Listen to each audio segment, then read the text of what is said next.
Hello, everyone. I'm Coach Ten, and thank you so much for joining us today. As you join this webinar, as you join the class, all I want you to do is introduce yourself and just tell us where you're joining us from. So I am Coach Ten, and I am joining from Jos, just like that.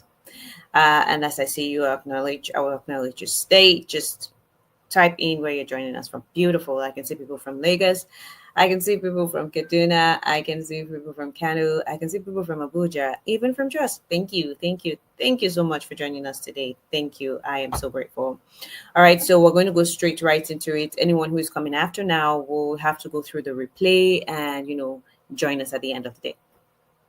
We're going to be talking about remote work, how to land in remote work, what you're doing that you've not landed in remote work yet, how to position yourself to ensure that you are, in the right space for remote work to get the right remote work for you at this time. Okay. Now, earning in dollars is not just luck, it's a system. And tonight, I'm going to be showing you the same steps every Nigerian student, stay-at-home mom, 9 to 5 worker, every remote job worker right now is using to earn more without having to relocate or learn any complicated tech skill. And why is this training important? Now, the world of work has changed. High paying opportunities are no longer in the office. They no longer require you to be in the office. You know how our parents used to work the other time, we used to take professional exams to go to be promoted to the next level, before they start to earn their first million, which doesn't make sense. Right now, you just have to sit at the comfort of your own home. You don't even need to have so much experience like that, and you can land your first million.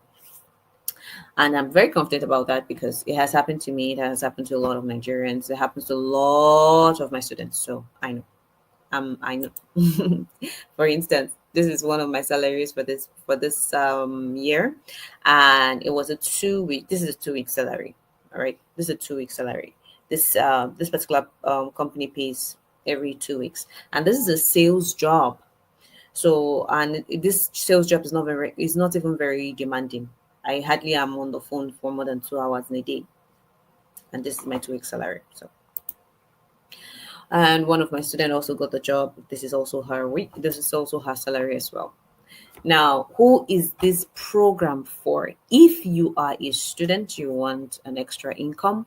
If you're a stay-at-home parent, you want flexibility. If you're a Nigerian 9 to 5 worker or any African 9 to 5 worker at all, this program and this training is for you. Anyone tired of earning in their local currency and want to start earning in foreign currencies, this is for you.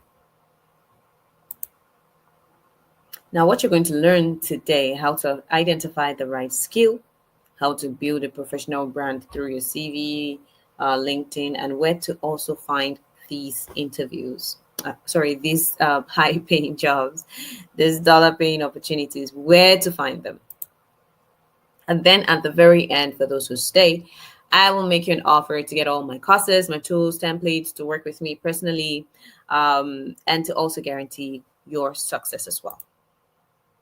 So that means we're going to be sharing 3 secrets today. So let's get right into it so I don't waste your time.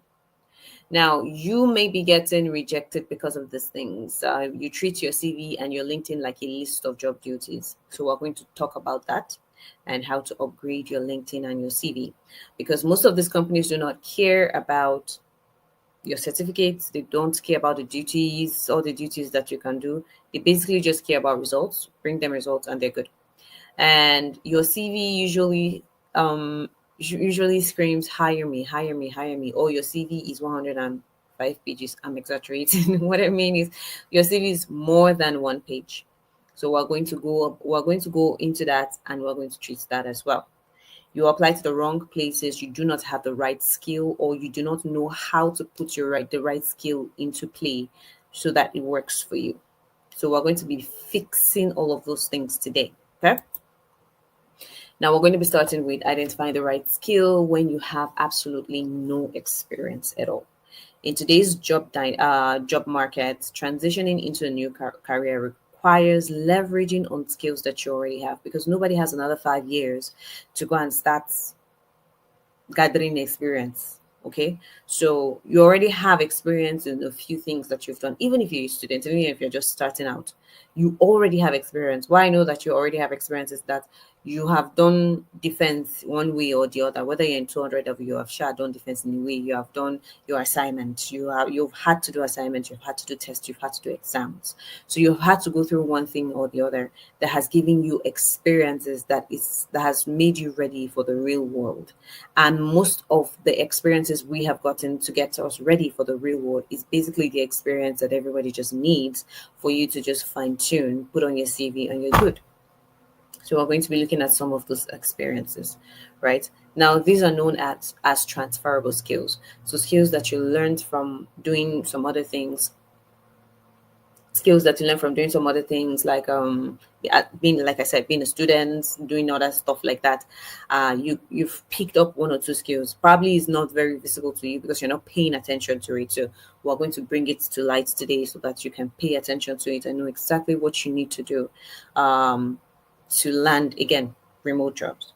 Now, these are called transferable skills, which can be applied across various roles and industries. Now, this lecture will explore key transferable skills, how they apply to different career paths, and practical ways to also harness them effectively. What are transferable skills? Transferable skills are abilities you gain from past jobs that apply to many roles, such as communication, organization, leadership. They matter because they show recruiters how your experiences connect to a job's requirement, even if you lack direct experience. So, highlighting both your specialized and transferable skills on your resume makes you more competitive and appealing to employers. All this English is just telling you that you already have skills that we can transfer from one place to the other. That's all this English. All right. Now, example of the skills are communication skills, problem solving, time management, adaptability, customer relationship management. How can you transfer the skills? Or sometimes these are soft skills. Sometimes we grew up with these skills. What I mean by that is, let's say um dispute management is a skill that you can have. Now, dispute management can be learned either on a job or can be learned as you grow. Let's say you are a firstborn child, male or female, wherever you are, and you've had to resolve quarrel between your siblings every time they're fighting, every time, and you have to calm everybody down and all of these things. Do you know that that was already you building dispute management from within? You already have experience in dispute management, and that is a skill that can be used even in the professional world. All you have to do is just hone it, just sharpen it small, shape it, make it just be all right. You understand? So some of these things we grew up with, some of these things we had to learn, some of these things are, this one is just our personality. There are some people who naturally just know how to communicate. They know how to communicate their feelings articulately. They know exactly what they're feeling. I recently just started learning that, how to communicate my feelings, like exactly what I'm feeling. I recently just started to learn it. I didn't grow up with it, right? Some people grew up with it, and that's just how they are. Now, they had those people have excellent communication. Communication is not speaking. Communication is somebody is communicating and somebody else understanding. Just like how our African parents, when they look at you, you are doing something wrong, and they look at you, you already know they are communicating. You understand. That is a communication. Do you understand? Uh-huh.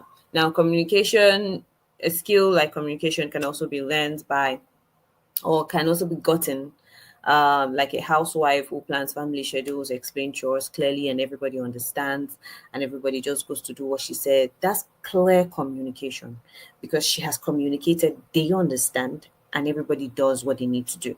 Problem solving, a student who finds a way to finish their assignment with limited data and maybe limited access to the materials that they have. Um, they solve the problem. That's a skill. They didn't panic, right? You know how something happens now. Maybe somebody just hears a loud bang, panic everywhere before the person comes down to even find what the problem is. Do you understand? That's not a problem solving skill. That's a skill. That's something you need to learn. However, there are some people where something serious is going to happen right now, and they will first calm down and analyze the situation and then go for it. So problem solving skill is a skill that needs to be learned. Time management. Time management as well. Very important skill that you need to learn. Adaptability. I feel like every African already understands how to adapt. I think it's just in every African to adapt, because we adapt every day to bad governance. We adapt every day to the very nasty things being done to us in our various countries. And I think that that alone in itself is an ability that you need to single out and bring from yourself, because a lot of the foreigners are looking for that, because there will be a day you will be at work and they will just change the entire system of working, change the CRM system, change every software that you know how. They will just change it, and you have to start adapting to that particular environment, that particular CRM, tool and everything. Customer relationship management. Let's say you're a church worker who is an usher. You welcome visitors, you talk to them. That's you knowing how to do customer relationship management. Now I'm bringing this as simple as possible to us so that we understand that we already have these skills from simple things that we already do in our daily lives.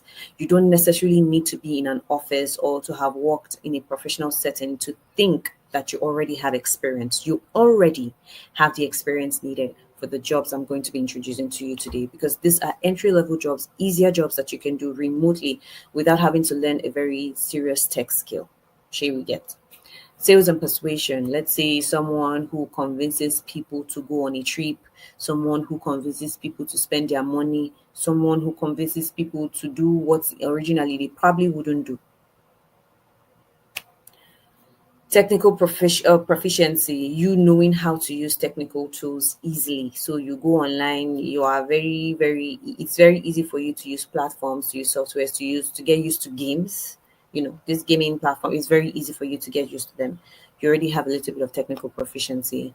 Data entry and organization. Let's say parents who usually keeps tracks of bills, expenses, or a business owner, small business owner that already has experience keeping track of their customer inquiries and all of those things.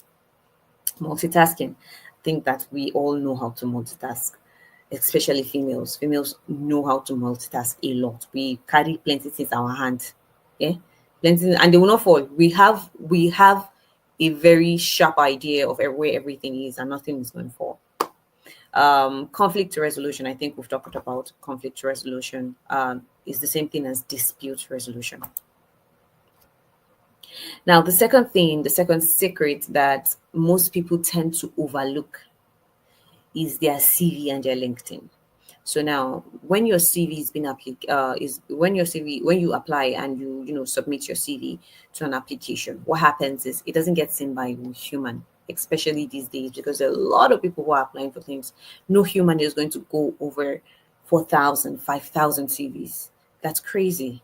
Right now, they do what? They automate the process. AI is doing a lot of things for everybody right now. So they automate the process. Now, when they automate the process like that, they tend to use a system called applicant tracking system, which is ATS. Now, the applicant tracking system is what companies use to scan CV before the recruiter even opens it. And this is when the recruiter, and even when it gets to the recruiters, they usually use about 6.5 minute seconds to go through your CV. If it is worthwhile, if it's not, you throw it away. If it is, they put it aside so that they can take a closer look at your CV again. Now, if your CV isn't ATS friendly, it goes straight into the trash. That means that all your effort of applying has been wasted. And we all know that when we're applying for things, some of them have these tests that they will do. They have personality test, they have kidney contest, they have that test. You have to go through plenty. Imagine going all through that. Like you have spent 1 week to apply for, like, let's say 50 jobs. And all those 50 jobs, they just pew. Why? Because your CV did not meet the ATS standard. All right, so let's fix that. Let's fix that. Now, here's why your CV fails. the check. You are using fancy designs and templates. You are using fancy design, guys. Let your CV be as boring as the most boring CV is the most appreciated CV by recruiters. No fancy design, no Canva design. Just leave Canva alone. If it's your CV, just leave it alone. Just go to your Google Doc or your Word document on Microsoft, and then just do your CV. You can use Canva for your portfolio if you're a virtual assistant. You can use Canva for your portfolio designs or your classroom designs, especially if you're a teacher teaching English as a second language. You can use Canva for designs, not for your CV. Shouldn't be a design. Your CV should be CV. All right. You are saving your CV as an image or PDF with non-readable text. So most of us usually use most of these CV builders, these CV software builders, to build our CV. And by the time we want to download it, because we're using the free version, it will not allow you to download it until you pay. So most of us, what we do is we now screenshot it and we keep it as our CV. That is not helping your case. It's not helping you. It's damaging you. That's what it's doing. Okay. So because by the time it's now in a picture form, the ATS cannot read it. And then again, gets thrown into a trash. And you may actually be very qualified for the job, but because of the way your CV is appearing, you are not getting seen by a human. All right. You are not using keywords from job description.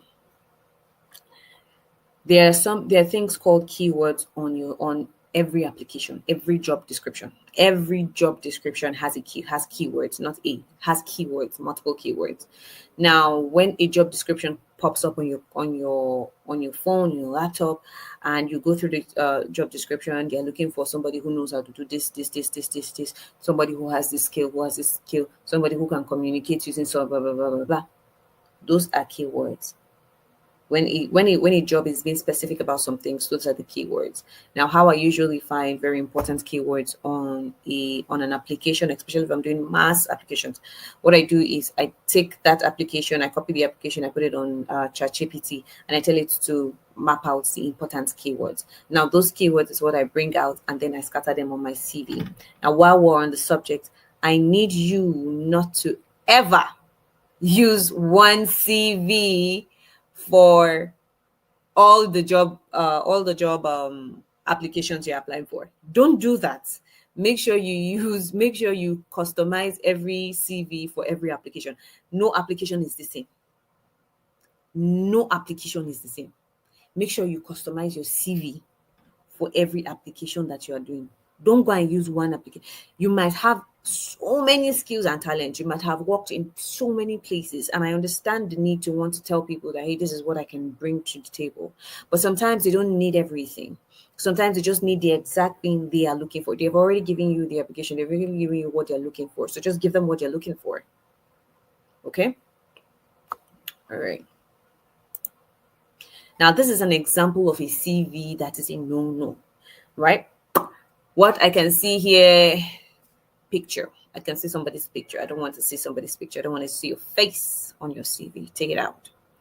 I can see we have I think this is a hexagon. I almost called it a pentagon. This is a hexagon. This hexagon's on here. That's too much graphics. I can see that this CV is divided in two. One place I can see skills and languages. The second place I can see an about me, education, experience. That's a table. I can clearly see that this is a table. I don't want it to be a table. No table should be on your CV because the ATS cannot read it. It's a very, very simple platform and very simple system, the ATS. Very simple system, doesn't like complicated things. Until it is upgraded to being complicated, let us stick at least to the simple things for now. What works right now, let us stick to it. Okay. So again, let's go over it. Picture, table, graphics, no. Again, this is a no. I see I would say a lot of graphics, see the shadows, see the although this is excusable because he's a graphics designer, so he needs to show his skills, yes, but I'm not teaching you how to be a graphics designer. I'm teaching you how to be a virtual assistant, call center agent, and an ESL teacher. Now I need your CV to be as simple as possible. This is a graphics designer, so maybe. Even a graphics designer, to be honest with you, I will not advise them to have this on their CV. I would advise them to have the graphics on their portfolio. Okay. Now, this is another CV that is kind of simple, but also a no-no because I can see tables, I can see her picture on here, and that's just no. Now, what you're going to do instead when you're doing your C, when you are, having to create your CV, keep it clean and simple. No tables, no columns, no images. Use standard fonts like Arial and Calibri. Calibri. Oh, use standard fonts like Arial and Calibri. Now for your CV, another thing you want to also emphasize I want to also emphasize is do not have more than one page. Sorry, yeah, more than one page as a CV, especially if you do not have up to 10 years experience. Do not have more than one page on your CV as your CV, please, please, and please. It is going to get nobody has that time. Nobody has that time. They want you to go straight to the point. Hit the nail on the head. Stop beating around the bush on your CV. Okay? Straight to the point. Okay, your name, your contact information. And when I say your contact information, I mean your phone number. That means your WhatsApp phone number. And they can reach you on WhatsApp. Because these are foreign people. Nobody's going to be calling you. Sure, you get what I mean. Your WhatsApp phone number, your email address, because that's what they're going to most likely use to contact you, and your LinkedIn profile. Okay, very easy, very straight to the point. You can put your country if you want to. Just put Nigeria if you want to. Sometimes I do, sometimes I don't. If you want to, no house address, no house address, guys. Don't put your house address. Then you now put PO box. You now put a zip code. Nobody's coming to your house. Remove it. It's not needed. All right. Use job description keywords. We have said this thing before, so let's emphasize it. Use job description keywords. Now scatter them naturally. Don't go and put on your CV keywords. Then you put the job description keyword. If I see that on your CV, I'll push you in your dream. Remove, don't do that. Okay. So what you do is you scatter them naturally. Like let's say on your executive summary, you put some keywords there while you're explaining what your executive summary is. On your under your skill section, you scatter some few keywords, like scatter them naturally in a way that it just flow as if it's part of the sentence that you want to make. Not that you now emphasize it, and don't put it on bold. Don't overdo it. Just in a very psychedelic way. You know what I mean? In a very subtle way. Just put it right there. Then add a skills section. So they need to see a skills section. What are the skills that you possess? Now write achievement-based bullet points. This is what I mean. When you are writing your experience and you say handle customer complaints, it's good. It looks professional, but it's not good enough. And we need the best. Okay. So it's not good enough. We want measurable skills. Measurable skills, measurable not skills, measurable achievements, measurable results. Something that I can measure and hold and say, hey, if they can bring this much results to this particular company, I believe they can bring this much results to this company. So I'm going to give you an example. I was interviewing for a sales job sometime, I think last year or beginning of this year, I can't remember. And then the company I was working for required 3 sales in a day. So at the end of the week, you're supposed to be at 15 sales in a week, right? And they required you to do about 20 calls per day. So I do a lot of calling jobs. Or I have been doing a lot of calling jobs. Now the calling jobs have reduced a lot because I do other things, right? So they required us to do 20 calls in a day, 3 sales in a 3 sales. Out of those 20 calls, you're supposed to, land 3 sales in a day. And I was meeting targets, sometimes surpassing targets as well. Now, I was now interviewing for this other company who they required very little calls from you, to be honest with you, and their clients were way better. In fact, with this particular company, I was going to be doing a whole lot of consulting, than selling.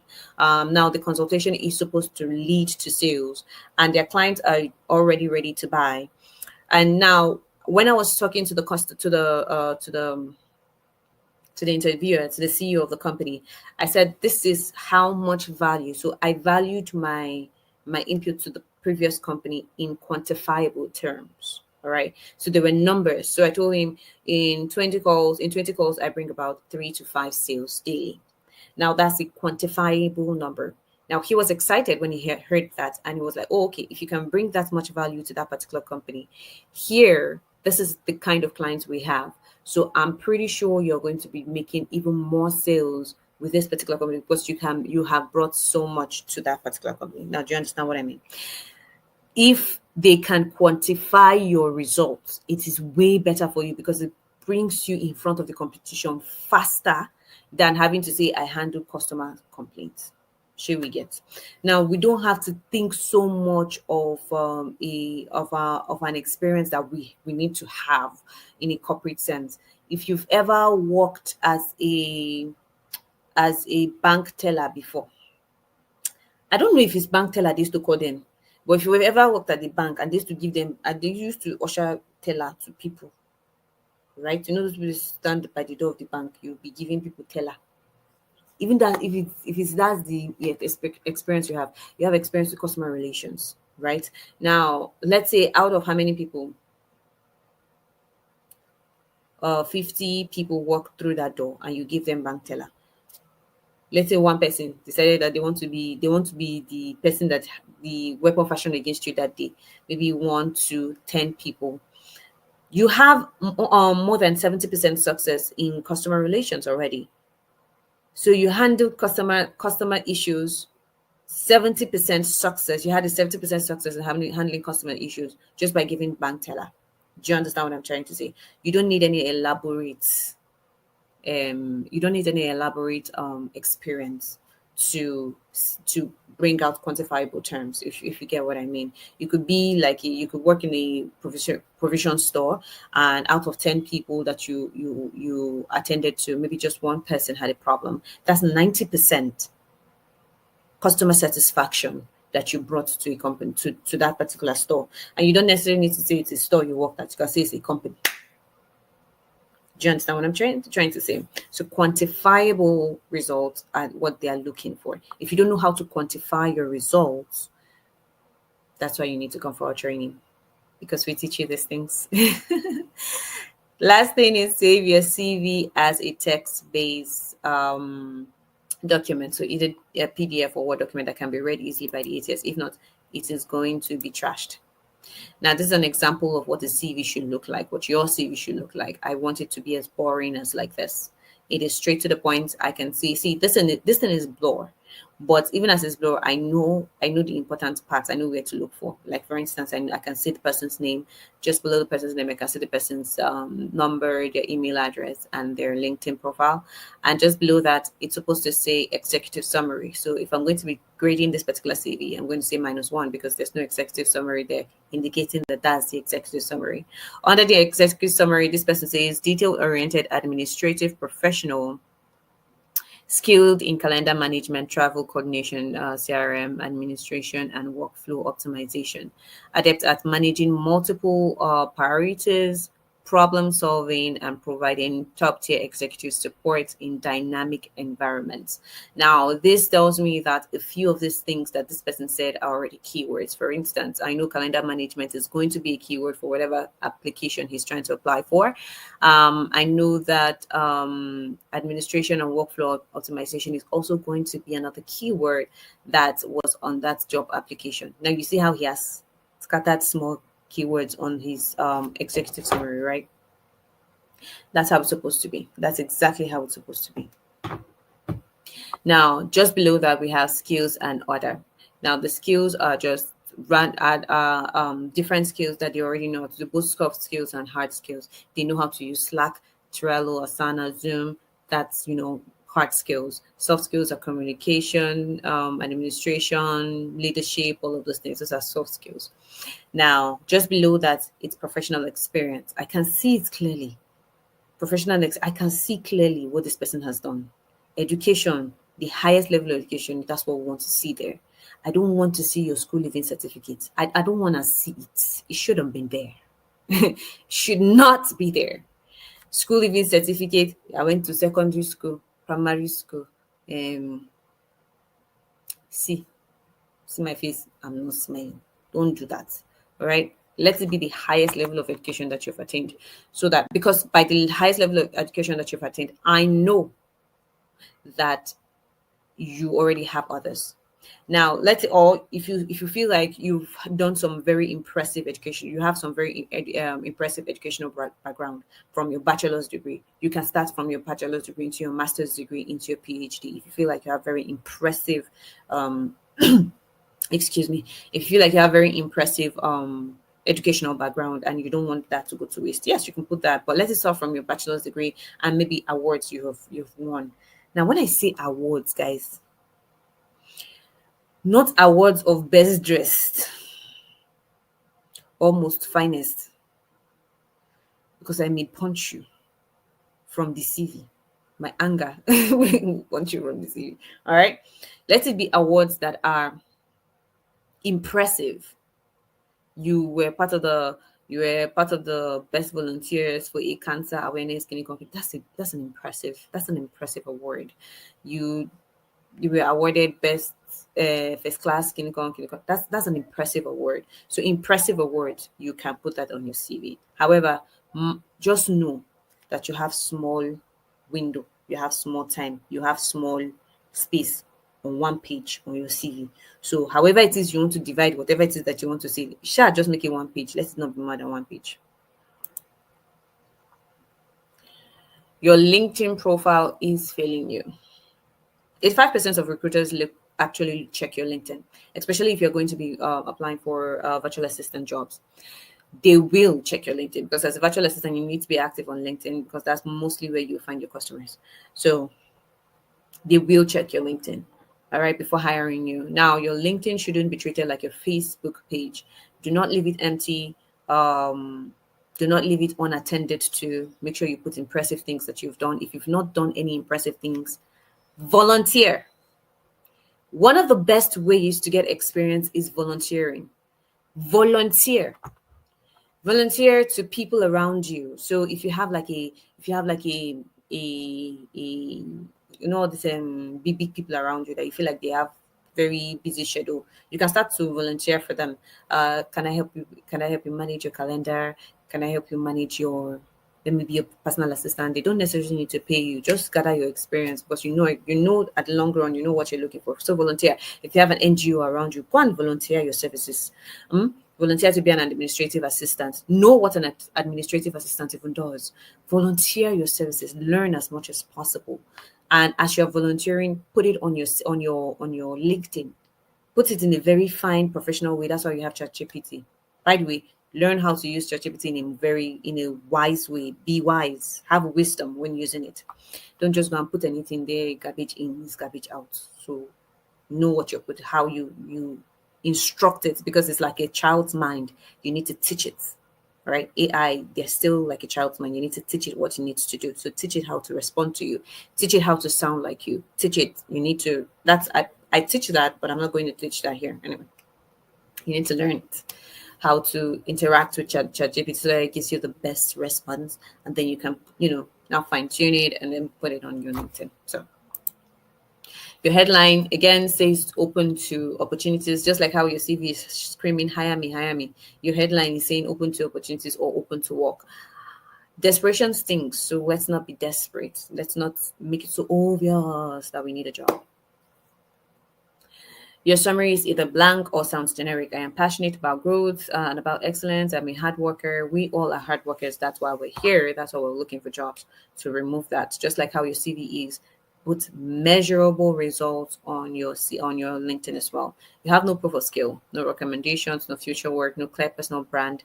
Your brand should be clear and to anybody seeing it, especially if you're a virtual assistant. I can't overemphasize. You see, when it's a call center agent, most times for call center agents, it's easier to just bypass and boycott all these very LinkedIn professional things. Why? Because most times they just need you to be on the call and receive calls from. They just need you to know how to speak English. Just know how to communicate. Just know how to speak English. That's their own problem. However, for a virtual assistant, you need to know how to be professional. You need to know how to organize yourself, put yourself together, and it starts from your LinkedIn, it starts from your CV, it starts from a whole lot of things that you need to do. So you need to be very attentive. I'm not saying that you are as a call center agent you cannot be attentive. I'm just saying that be more attentive when you are a virtual assistant. Don't just leave your LinkedIn or anything professional about you that's outside like that. It can cost you everything. Everything, I'm telling you. All right. This is what I'm talking about. Open to work, where you have open to work, please remove it from your credit form. Please remove it from your CV, from your LinkedIn. Please remove it from your LinkedIn. Remove it from your LinkedIn. Remove the open to work. Just make sure that your description and what you have speaks louder than having to say open to work. You may be open to work, but you may not be employable.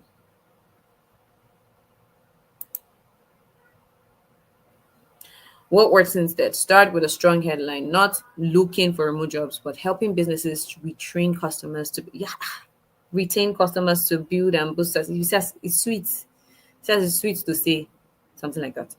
Deceive them. What concern me? I'm joking. I'm joking. I'm joking. So you can fine tune no matter how rass you think or empty or scanty you think your experience is. You can actually fine tune it to be valuable. And it's not because you are not valuable. It's because you are valuable, you just don't know how to put it in words that sound professional, in words that sound appealing, in words that draw people in. Just like how people used to say you are dressed, be dressed as you want to be addressed. How do you put that? You are addressed how you addressed. I don't know if that's how, but I know what I mean, right? Dress the way you want people to address you, the same way. Appear on LinkedIn the way you want people to take you. Okay?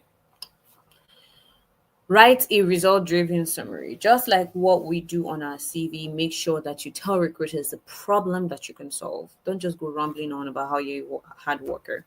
What can you do? What can you bring to the table? Use keywords as well. On LinkedIn, there are keywords that need to be used, just like how, so there are general keywords that can be used for different jobs. So let's say you are a customer service agent. So words like customer success, communication needs to be on your CV, on your LinkedIn, like that.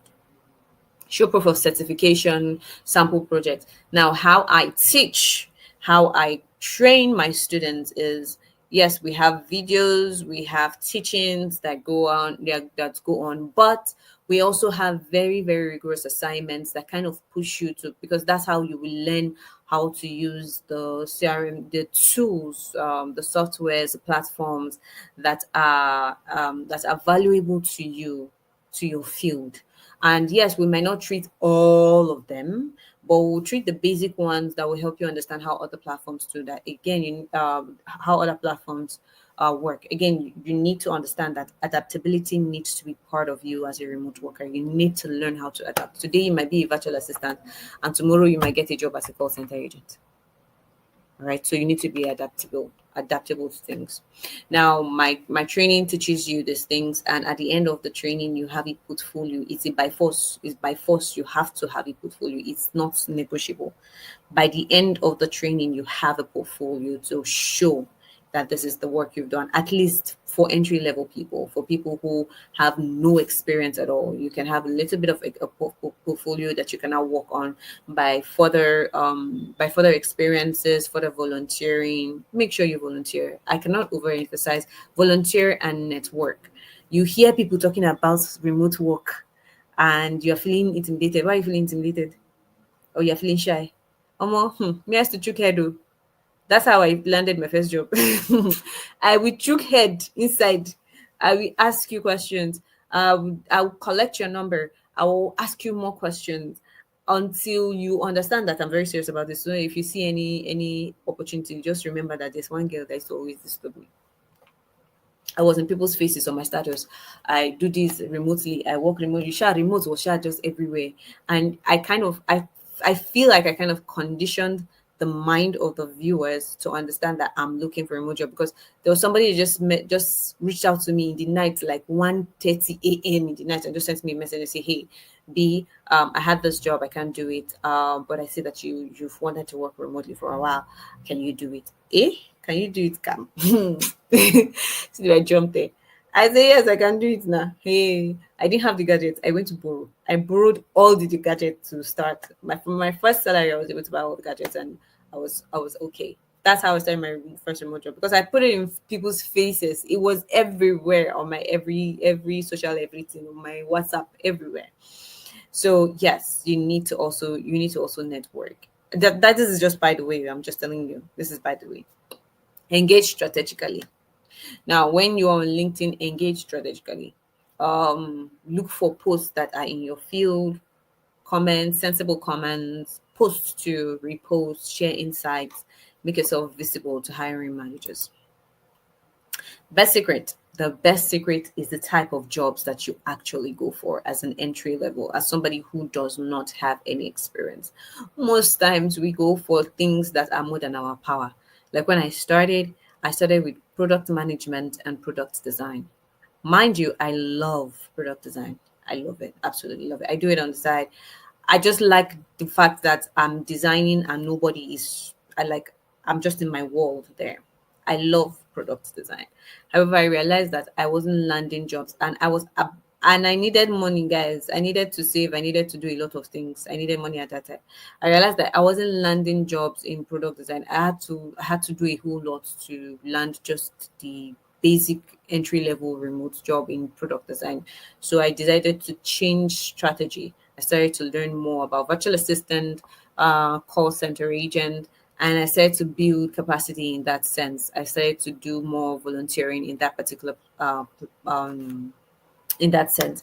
And within 2 months of having to put myself out there with that, I was able to land my first remote job, which is where I said somebody sent me a message and said, "Can I do it?" And immediately I got into the space, I networked like my life depended on it, because it did. I did a whole lot of networking. I networked so much that once anybody here sees that is changing a job, they just tell me, "Hey, I just changed a job." Oh, I'm like, "Oh yeah, nice. Where are you working now?"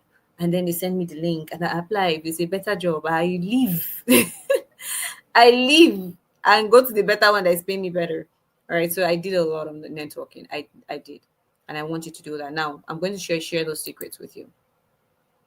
I'll prefer that you do not waste your time with things that are hard to land an entry level job. Let's start with the ones that are easier, like virtual assistant, call center agent, and teaching English as a second language. Now, these are not just the only easier ones to get. There are others, but for this particular training, we're going to be treating this only. From next year, we're going to be treating more. So make sure that you are tuned to all of our social media platforms. To all of you also, you're also subscribe to our YouTube channel so that you will get the first hand information when we start. Okay. Now, virtual assistants, basically, you're going to be doing a whole lot of email management, scheduling, admin tasks. Depends on who you're working with and what kind of virtual assistant niche you're going for. But in general, virtual assistant is basically being an assistant to somebody or to a company. So it depends on what they want you to assist them with. Now, call center agent.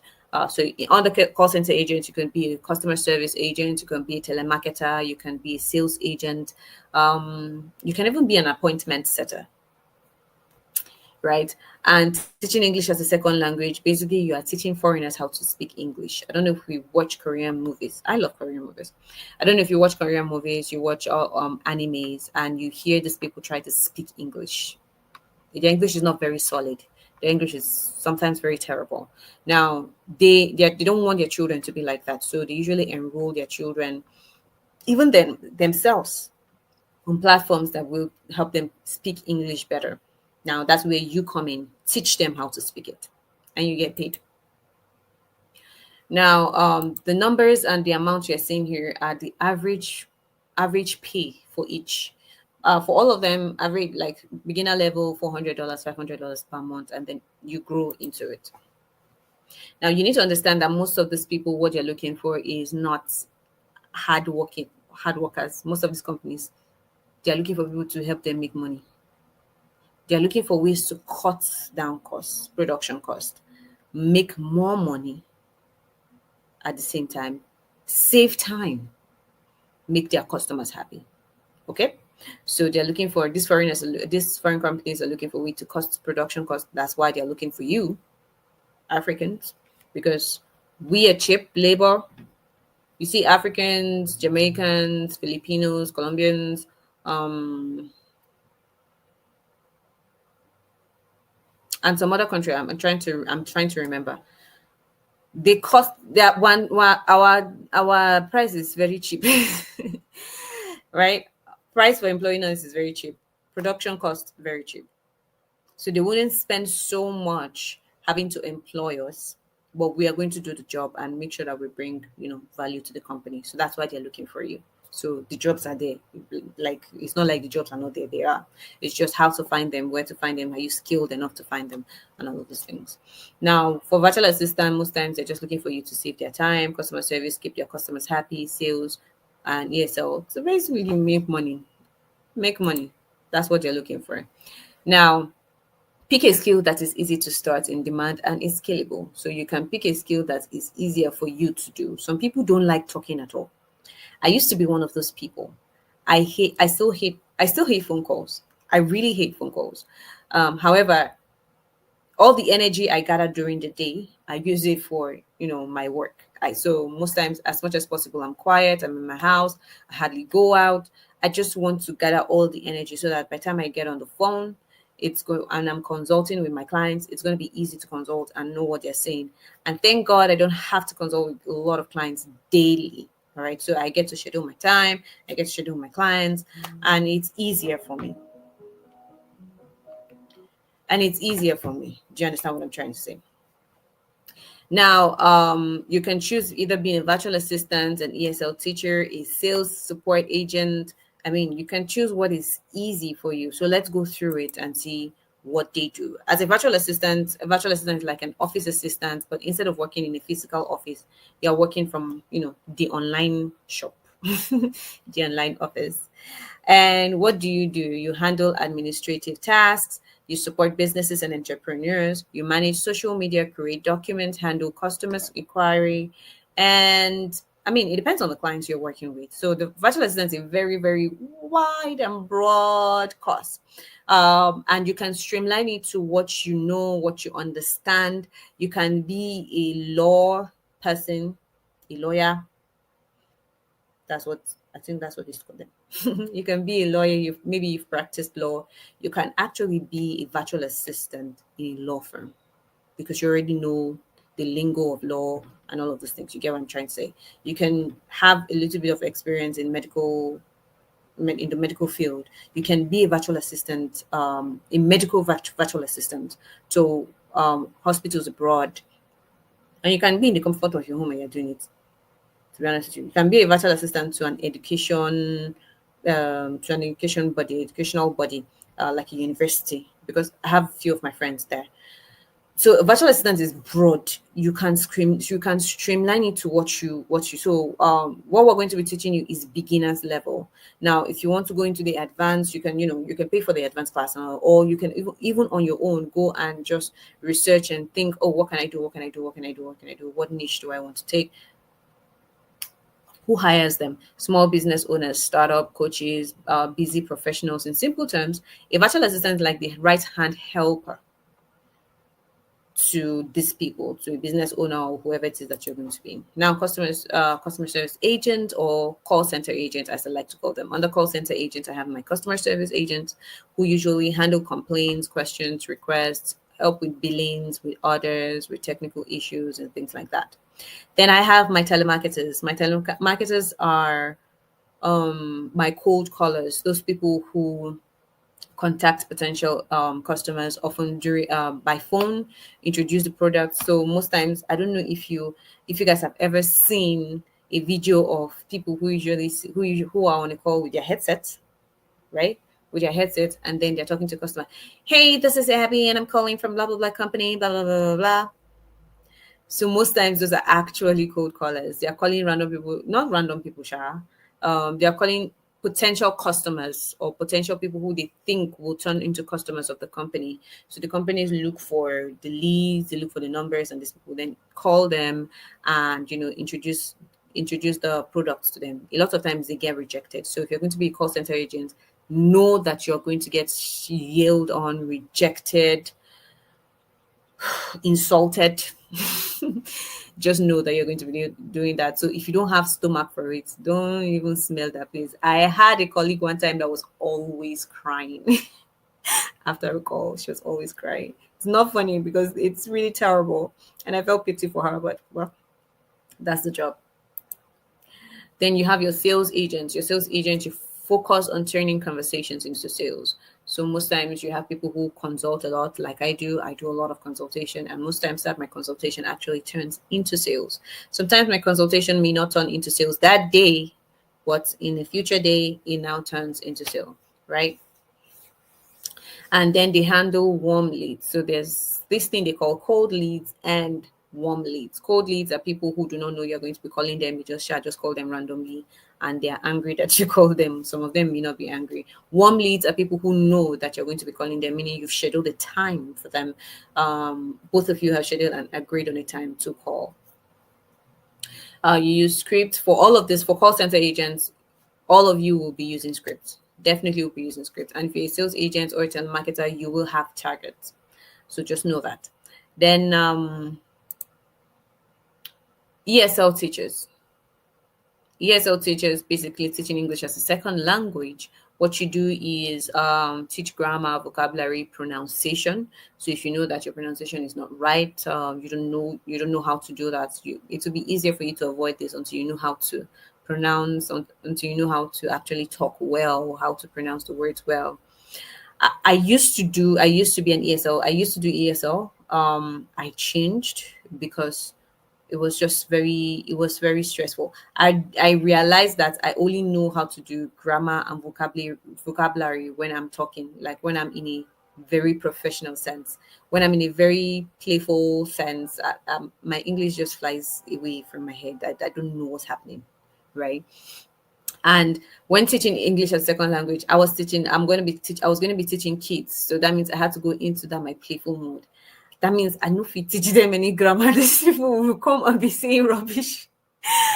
And I probably would just burst into laugh. So I just told myself it's better for me to just go to the one that I really know how to do. And so, I just potted to sales because sales gave me more money and I prefer sales. Another thing you're going to be doing is helping students practice English, practice speaking, listening, reading, and writing English. So you're going to be having a lot of conversation with these people.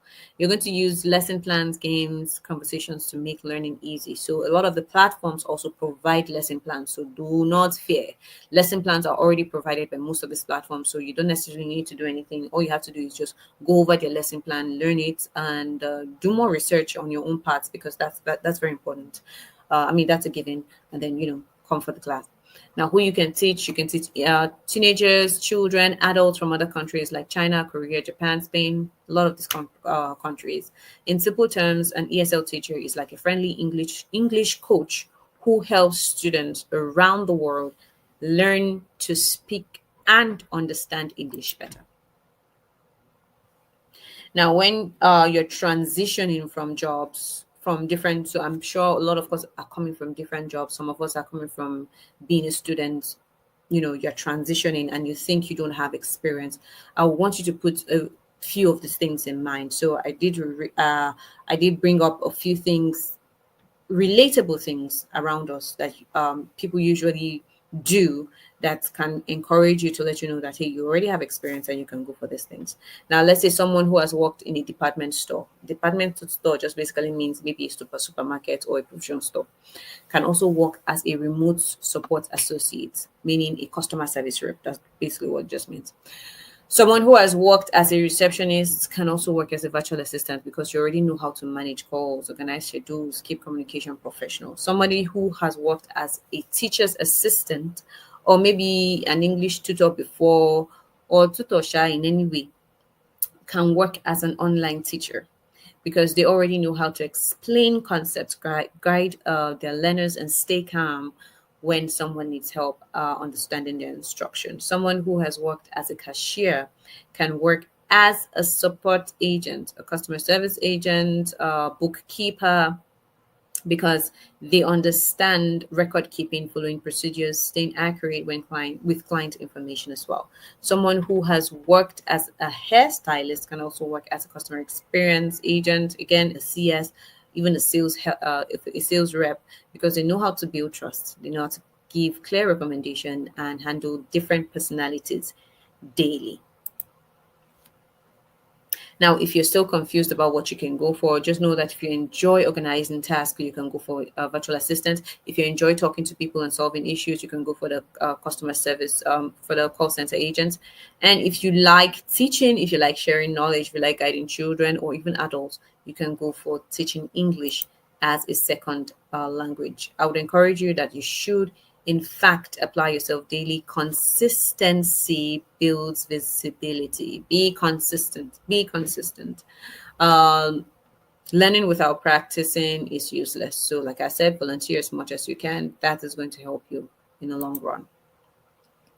Now, how I train, I have already talked about this before. How I train is I train hands on deck, like a real VA project you would do, mock customer chat you would do, ESL lesson plan you would do.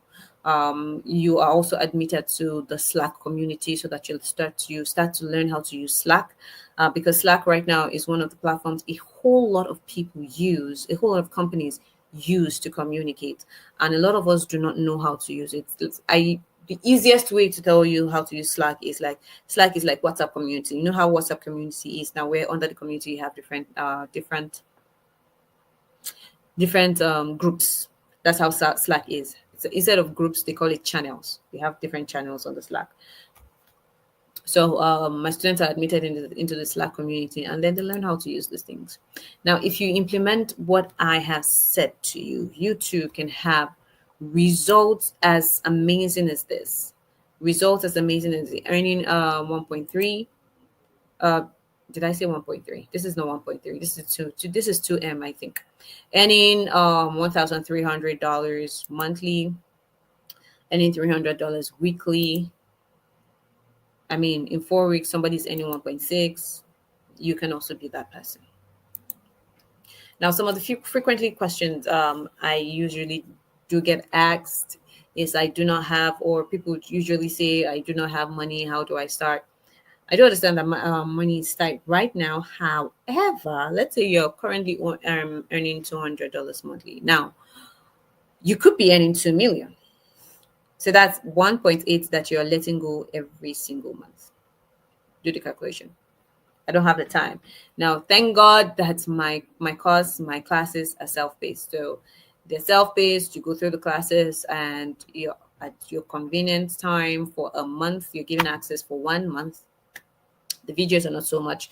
The videos are not so hefty like that. So for 1 month, you're given access, because again, this is a beginner's class. This is not beginners and advanced joined together. This is a beginner's class. Now the videos are, they're very down to earth, very simple to follow. They give you idea of what you need to do, and then you can follow the videos, do the assignments, and you're able to submit in a month. I've been scammed before, and I do understand that. I do understand that completely. However, I've been building I've been building my brand, my business for 4 years. I'm not going to jeopardize that. That's one. Secondly, you can follow us again, like I said, on all social media handles. Our name is Work From Home with 10. So just type Work From Home with 10, and you would see us. You see us. You see the logo. Just go see what our students are saying about us, see the feedback from our students and the students that we've graduated from the past month that we've done our training. I would actually love that you actually do a research on us. That would make me feel better. Can I really do this without a degree? Absolutely. 100% yes, you can. How long before I start to see results? To be honest with you, if you're able to implement everything I have or I've said to you, do it diligently, you should be seeing results with even how you communicate. within the first 30 days to 60 days. I have a student who recently just sent me a message that she got a job, and this was 2 weeks after her certificate was sent to her. By the way, you're also going to be getting a certificate. This is 2 weeks after her certificate was sent to her. She landed her first remote job. So, and I believe that can be you. Do I need any special equipment? No, you do not need any special anything. As long as you have your phone, your laptop, a good internet, you have electricity, you're good. And with $50,000, honestly, you can. If you have a quiet place, um, you have you can get a headset that's less than 10,000. You can get a laptop, or you can borrow from somebody just for the first few months, and your first salary should be able to get you a good laptop, at least even if it's not a new laptop, a second-hand good laptop to start with. Where do you find these jobs? Where do I need to find these jobs? Well, some people find these jobs from public market like Fiverr, Upwork, which is good if you know how to use it, but you tend to compete with a whole lot of people, and it takes time, and you have 2 to 3% success rate. Some people go to the professional market like Angel List, Remote OK. We work remotely, which is also a very good platform to look for jobs, remote jobs. Success rate is about 15 to 20%. Now we have hidden job markets where people also look for jobs like communities. Like in my community, I have my community where we get either referrals, direct links to the companies that would not naturally put their link out there. Like where I work right now, I didn't get a link from anywhere. It wasn't put anywhere that they were looking for a job. It was a direct referral. So somebody has worked with me before and told the CEO, hey, you need to employ this girl because this is the result she was bringing in the former place I was working, and that's how I got the job. One of the current jobs I'm doing right now. So most jobs I do is basically through direct referral, and that's how most of the remote jobs work. So hidden markets where you have referrals, private networks, and your success rate is 60 to 80%. I think I've given you enough to see that this is possible. But knowing is not enough. What do you need? You need somebody who can help you out, who can teach you exactly what to do, hold your hand through it, and direct you to where you need to go to. And that's why I created Work From Home with 10. Now, Work From Home with 10 basically helps you to go through this entire three secrets, teaches you everything, holds your hand through how to go through this job market. I also hold consulting clients. I also hold consulting classes as well for a new kind of skill required by people by companies these days: credit repair. Now, starter pack. This is one of the packages that we do have, and it's charged at $250,000, 250,000 naira. And what do? We have the job boards, we have the done for you templates, and we have the LinkedIn optimization checklist and portfolio builder kit. We also have the second package, which is 450. What do? You get everything in the starter pack package, and you have access to private community, you have interview success tools, and you have a 30-minute strategy call with me. Now we have the elite mentorship program where you are mentored. Everything in the growth accelerator package. And what do you have? Again, you have 90 minutes one-on-one strategy call with me. You have personalized portfolio review. So I go through your portfolio and see what you can do better, what you can remove, add, and what we can do to help you out to build a very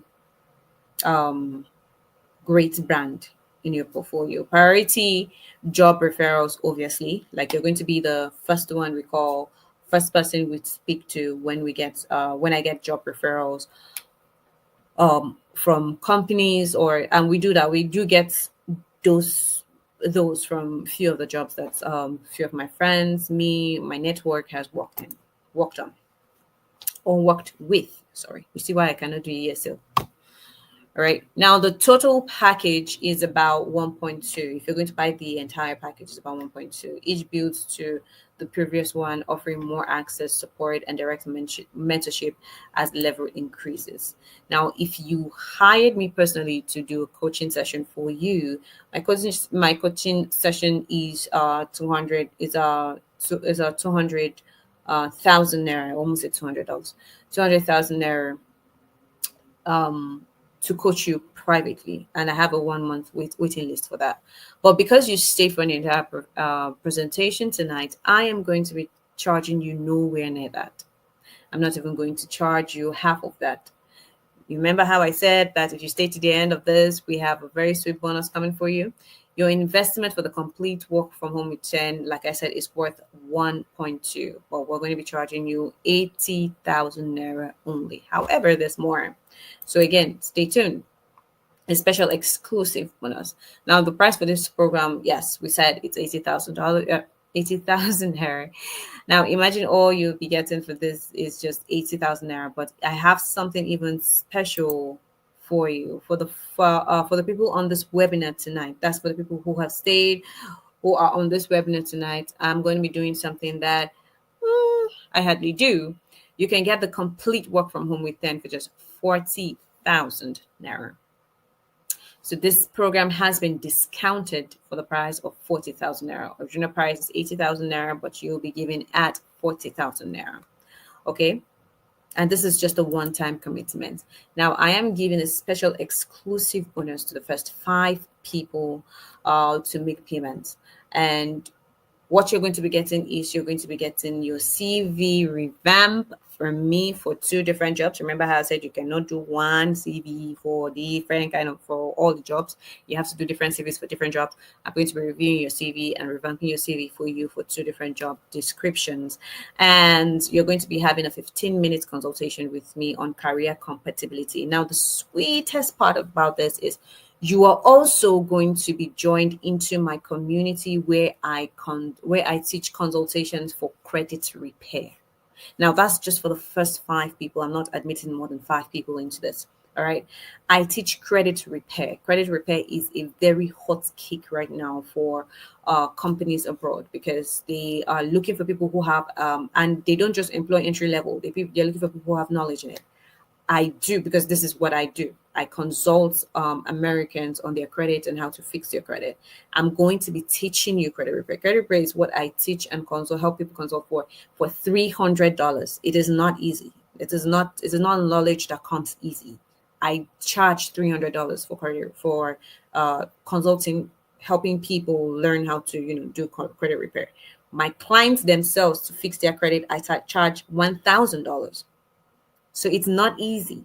It's not a cheap thing. So I'm giving the first 5 people access to my community to learn how to do credit repair as well. Now, here's the thing. This price is for the people who are available only watching this webinar. After today, you will no longer have access to the bonuses again. All right. After today, you will no longer have access to the bonuses again. So as much as you can, make sure that you are one of the 5. You're one of the 5 people who are going to be that person who pays.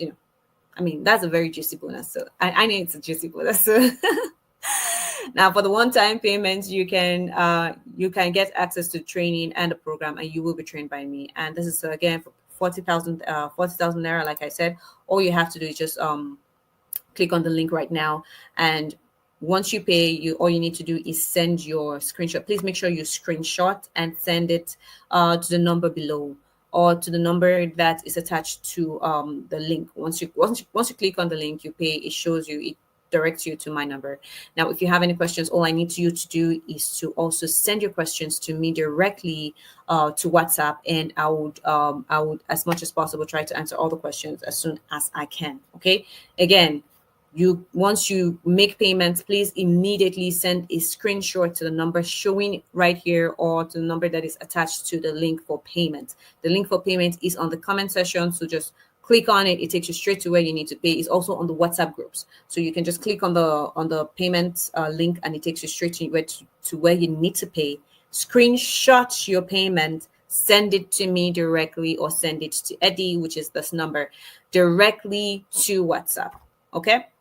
Thank you all so much for joining us today. I mean, you stay to the end. Congratulations.